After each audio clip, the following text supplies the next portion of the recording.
Each day, hundreds of video games are made, and each one of those games fall into different genres, from FPS to survival. Each game has its genre or set of genres that a game is advertised in. Though, are all games just part of the genres that they are announced to be in? I think not. When a game is released and over time, the game evolves and changes with its community. And this game in particular has evolved into something much more than its original intent. It has become the first open world roguelike game. And this game in particular is so widely loved and played, but no one truly knows that they're secretly playing a roguelike game. Now, you may be asking, what game is this? Well, I want to explain a few pieces of criteria before revealing the game and telling you why this matters. And through the video, drop your guesses.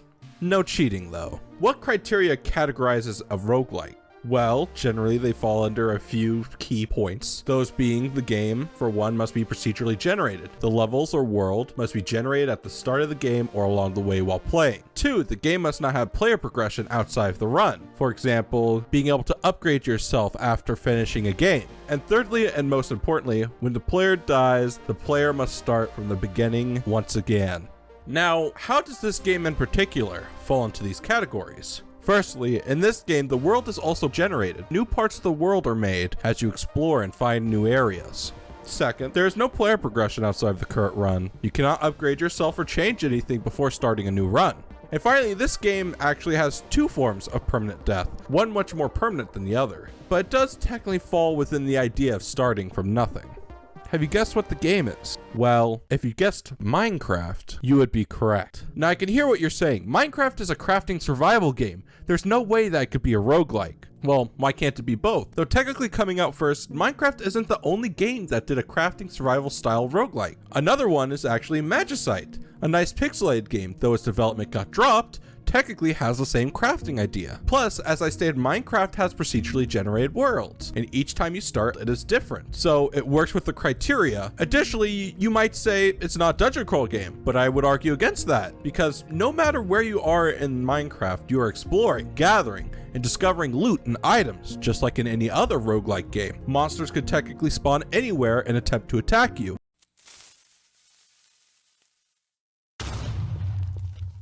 And what are caves but just huge dungeons for you to explore and find material? So the Minecraft world is just one giant dungeon you can bend to your will.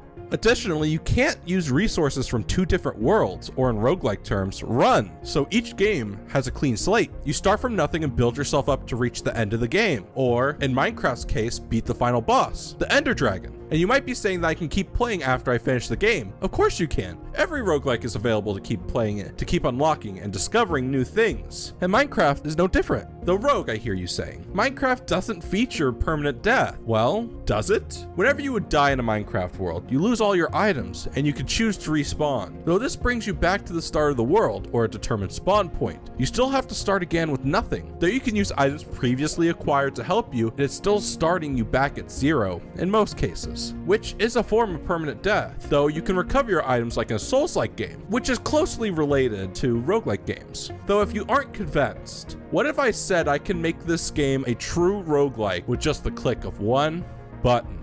That's right, hardcore mode. This removes respawning from the game completely, going back to traditional roguelikes. You die and you start over in a whole new world, meaning it is the same as a roguelike game. And on top of this, with the inclusion of mods, you can make it even more like a roguelike. And many creators have already done this. From RLcraft to roguelike adventures and dungeons, it continues to become more and more roguelike. Now you might be wondering, why does this matter? Well, there are 2 big takeaways from this. 1, now you can think of Minecraft in this new light. What's stopping you from playing Minecraft like a roguelike? Give yourself more of a challenge. Do crazy runs where you can only use items you discover. The world of opportunities is open to you. And more importantly, this can open up a whole new world for the roguelike genre as we know it. Think about it. If there are more open world roguelike games that are more than just stemming from games like Minecraft, there's a lot of untapped potential for this, and it's something that many people would love. Think about how much we all love Minecraft. What if we could bring that into something new? And I will leave you with just one more thought. What other games do you think are secret roguelike or roguelike games? And if you aren't sure of the differences between the 2 genres, check out this video on my left. It's a brief overview of the differences between the 2 genres, and I promise you'll enjoy it.